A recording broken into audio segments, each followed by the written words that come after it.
তোমাকে না জানিয়ে তোমার এই কালো কুচকুচে চুল আমি সাদা করে দেব, রুখতে পারবে?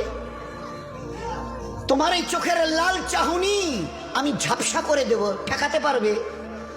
তোমার এই লোহার মতো মজবুত দাঁত 32টা 16 একটা একটা করে ট্রান্সফার করিয়ে দেব, তোমার কাছে কোনো পারমিশন নেব না, ধরে রাখতে পারবে? এইভাবে আস্তিন গোটানো মাসল ফোলানো ধরে রাখতে পারবে তো? এরকম করবে না তো? এইভাবে এরকম হবে না তো? সামনে এসে একটা পান দিচ্ছে, এই হাত, চাচা এই হাতটা নিলেন, এই হাতটা কলেন, আরে বাবা দেখ না চিমটি কাটাতে কিচ্ছু নেই।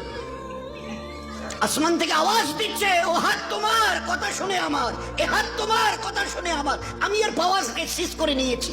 এই দুটো পা যদি হনন হনন করে হেঁটে চলো, খালি একটা পায়ের যদি সামান্য একটু প্যারালাইসিস করে দিই না, তো জীবনভর করে হাঁটতে হবে।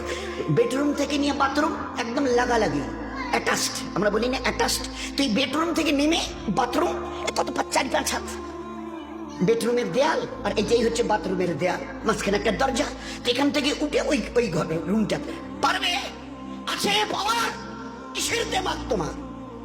কিসের এই অহংকার তোমার? শোনোনি কোনোদিন নবীজির কাছ থেকে অহংকার তাকাব্বুর এটা আমার চাদর, বড়াই এটা আমার চাদর, আল্লাহ বলছেন। আর আমার চাদর ধরে যে টান দেয় তার ঠিকানা কোথায়? ভাই বলেন না, সবাই কম বেশি জানি।